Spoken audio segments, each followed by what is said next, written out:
fantastic. It was amazing. Proper lighting, great presentation. It's funny you mentioned Dorian Yates. And I go, man, it's small. Is it just me, or does 90% of the current group of bodybuilders have the same squatty shape? I think it's for the judges now.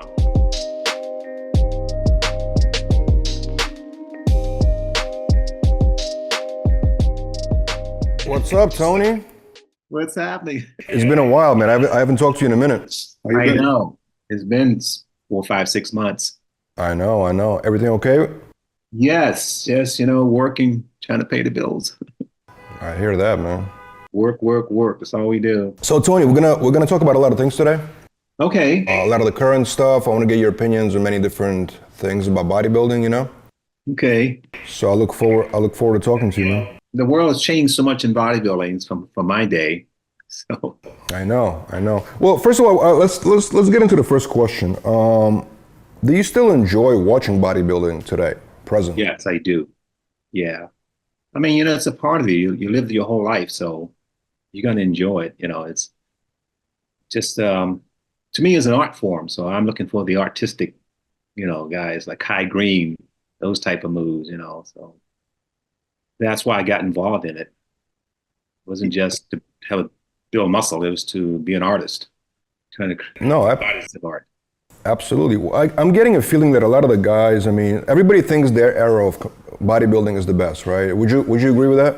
I agree with that. Yes. From the 60s and then to the 70s, we look back at the 50s. Oh yeah, we were the best. We're the greatest. But no, time changes, because in the beginning it wasn't about definition. It was about size and shape, and then the 70s came along, which was good for me. It was about definition, not big, but just really, really shredded cut presentation.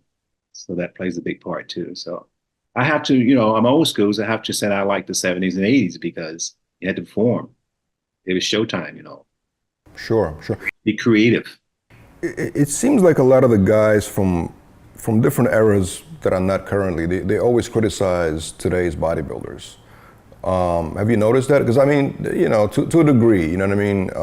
I want to actually talk to you about, have you heard what recently Lee Haney said? He made a post.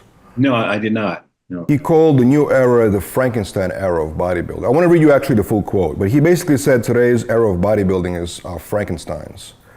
I want to read a quote, and you tell me what you think about that quote. Obviously, you respect Lee Haney, right? Lee Haney is one of the... Of course. A good friend of mine, known him forever. Absolutely. He's one of my favorite as well, obviously. He's a legend. But I want to read this to you. You tell me what you think about this quote. Actually, I was talking to Victor Martinez about it the other day. So this is what he posted. He said, "Is it just me, or does 90% of the current group of bodybuilders have the same squatty shape?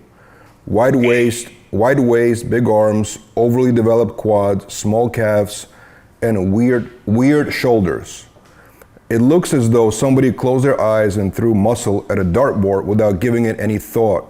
The new Frankenstein era." That's his opinion. Absolutely, of course. I want to know what you think about that opinion. I think it's just a trend. The guys started getting bigger, and then I think Dorian Yates started getting the bigger. And that's when I retired. I knew it was time to walk.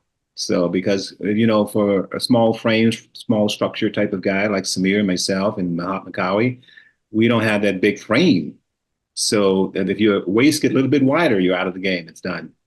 I was known for having no waistline. So that was the trick for me. But to get on another 10, 15 pounds, then I got this stomach going on. So I don't know. That's Lee Haney's opinion, and he knows bodybuilding. He's a professional. He knows what he likes. Sure. It comes down to preference, what you like. So I think these guys are trained really hard, very heavy, and they put everything they got into it. So would I want that body? No, that's not for me. I like the small hips, small waist, broad shoulders, taper, really cut detail. So everybody has their opinion, and that's the thing about bodybuilding, subjective, and then all the judges have their opinions as well. You got 7 judges, they're looking up and they have a different idea who should be first place. So absolutely. So it's funny you mentioned Dorian Yates, right? Because technically speaking, Lee Haney also kind of stopped competing almost close to when Dorian Yates basically got to Olympia stage, and he got second that year. The next year, Lee Haney stopped competing. Do you think it was for the same reason, like people knew the new era is coming? Yeah, it was that was the beginning of it. I mean, Lee was big enough to, go up against Yates. Yeah, Very close there. So yeah, Lee, but he knew he probably well after 8 times too. I think he said he probably had enough.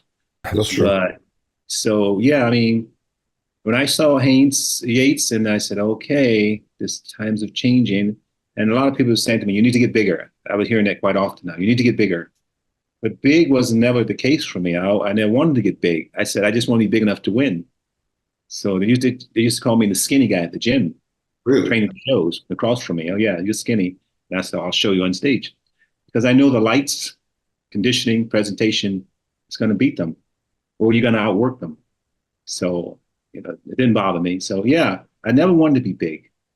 That's not beauty for me. I mean, your physique, obviously, I know bodybuilding is about the look of course, right? But your physique was amazing, and to me, you look big. You know what I mean? Like you look like a bodybuilder. You do not look like a physique. Like you know what I mean? Your shape was amazing. Very tapered, of course, waist. I get that, but still a lot of muscle.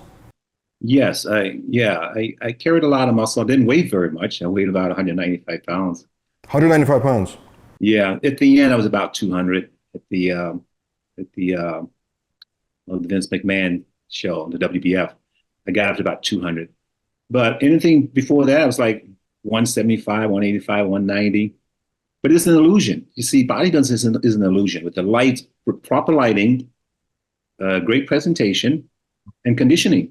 You can create this illusion because people used to run backstage and look at me and go, hey, man, was that you out there on stage? Because I look so small. And they'd ask me. So you're an artist. You create an illusion. I mean, Frank Zane's a master at it. First, I tell you a quick story.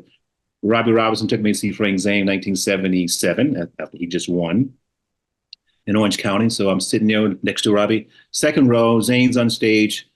He's standing from the side. He wasn't straight on. And I go, man, he looks small. That's what I said, even as a kid. I was 21 years old. But then when the music started, Zane became Zane. I said, that's the art. That's the goal. So between him and Robbie, I'm torn between the two. Let's put Arnold in there too. But those are the three guys that are like, okay, I want to look like this guy. I want some of that. I want to look like this. You know what I mean? So, bodybuilding it's a gift. It's a blessing, structure-wise. Because I've seen pictures of Zane before he became world champions, and he had that structure. It was already there. It's already built in. He just refined it. He detailed it. You mentioned Vince McMahon bodybuilding league really started, right? So tell me about your experience going there, and did that mean that Joe Weider was very upset at you? Yes, he was upset at all these guys. So I was hanging out in Germany doing nothing because that was in 88, 89. My career was pretty much going downhill. So I was basically doing nothing. So Tom Platz called me in Germany. Somehow he found me. They couldn't find me. So he found me. He goes, hey, man, we need a guy with some charisma and knows how to pose on stage. Vince is coming out of a new federation, WBF, and he needs a few guys. And I recommended you. So I said, I'll be there. So that's how that happened. I mean, I didn't have a contract with Weeders and didn't have a lot of exhibitions going, had nothing going. So it was time. The timing was really good. I mean, it helped me to survive. It's a survival game. I competed in many federations. I did all federations, WBF, WABA, NABA, AAU. I was in all the federations, not because of choice, because of survival. All right. Your last competition was it 1994? Did you compete in 1994 for the last time? After I got reinstated back in IFBB after the WBF fell apart. So. Right. Was that difficult for you to kind of come back to the IFBB after doing that? Yes. I think my conditioning was really good. I think it was, like I said, I was about 200 pounds at the time. So at the end of my career, I was as big as I've ever been and just as cut, even more cut. But I have to say politically, thing was not in my favor coming back. So I realized it. I go, it's time to go. Yeah. It's like, check, please. Because, you place in 15th, 16th, and you're using the top 5. I was always in top 5, IVB shows, but it was the end of the road. After 20 years, I did it for 20 years straight. So who would you say is your favorite bodybuilder right now, if you had to point one, or maybe a couple? The ones that you really enjoy watching on stage. Oh my God. I'm not that big of a following their names, but I do watch these guys. Honestly, my favorite bodybuilder has my last name. Carone, is it Carone? Keon Pearson. Yeah. Keon Pearson, yes. I like his physique because he's kind of a throwback a little bit. Waist, shape of the muscles, flaring the quads. Your muscles got to be round, like Flex Williams. The muscles are round, the bellies are full, and he's got that. And the arms are great. In bodybuilding, arms is everything. When I was coming up in bodybuilding, you had to have an arm. I mean, you got to have a peak. I mean, that's so impressive. That is so impressive. Everywhere you go, people go, how big is your arm? That's all they want to know. And your chest. So, he's got the arm. You know what I mean? He's got the Robbie Robinson arm. Mm-hmm. So to me, that's my ideal of today, bodybuilders. Like I said, I'm not into the big class. I'm impressed by it. It's shocking. It's like, wow, how can you get so big? But that's not what I want. That's not what I want to look like. No. You don't like the big Ramy or the Nick Walker? I liked him a lot. He was a good guy. Yes, I liked him. Yes, and he posed well. Has charisma on stage. See, presentation is not just walking out, edging the crowd on, cheer me on. No, your job is to come out and work for the audience to go crazy. Mm-hmm. So yeah, I like him. He had good personality. He knows how to move. Ronnie Coleman, come on, this guy's got shredded mass, size. Very good posing routine. He did all of his homework. You can see that. You can see it in his work. Do you think that competitive bodybuilding, it's a sport, right? They compete. Yes. So do you think the physiques should be appealing to the general audience? Like supposed to look appealing to the general people that see it? Or do you think it's a sport, therefore it's supposed to appeal to judges based on that criteria? You see what I'm saying? It's two different things. No, it's appealing to the judges, right? Because back in the day, in the '80s, myself and Arnold and we was on NBC Wide World of Sports, national TV on a Sunday afternoon. ABC Wide World of Sports, ESPN show with Sean Ray. I mean, that's for the masses. That's for everyone in America to watch that. That's how I saw it back in St. Louis. Wow, bodybuilders in California, Mm-hmm. The first things, and I want to look like those guys, which I never thought I would. But I was impressed by it. I was taken back by it. Wow. And then I saw it live in St. Louis, the guy posing on stage. I go, I know this is what I want to do. So yeah, it's I don't know. I think it's for the I think it's for the judges now for these guys. Because, if you weigh 280 pounds, 300 pounds, I don't think someone in Iowa want to see that on TV. I mean, it's just, you know what I mean? It's like, what's going on, Mm-hmm. It's not for the general public, basically. It's specifically for. No. That's only my opinion. People might love it. I don't know. But from my opinion, I would say no. I would say no because I don't want to be 250 pounds.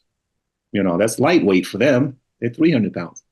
So where am I going to carry that? I got small bones, small joints, small hips, small waist. But like you said, I used to get a massage from a chiropractor, from a chiropractor, and the guy would work on me, and he goes, "Man, you got so much muscle on top of a tiny little frame. Your bone structure is very small." Mm-hmm. So, and I knew my limit. I mean, Frank Zane the same way, Muhammad Kawish, Samir, a lot of these guys not big at all, but carrying a lot of muscle, very thick quality muscle, and the detail and the conditioning. I think it was different back in those days. You had to be really, my body fat's 3%. I mean, really cut. You have cuts on top of cuts. If you don't have that, you can just go home. You have a bunch of women divisions. What do you think about that? Something that's original. Robbie Robinson, you both arrived to California. Because get to work. The size and the muscle became part of the sport. What are you talking about? You come to the gym to work out.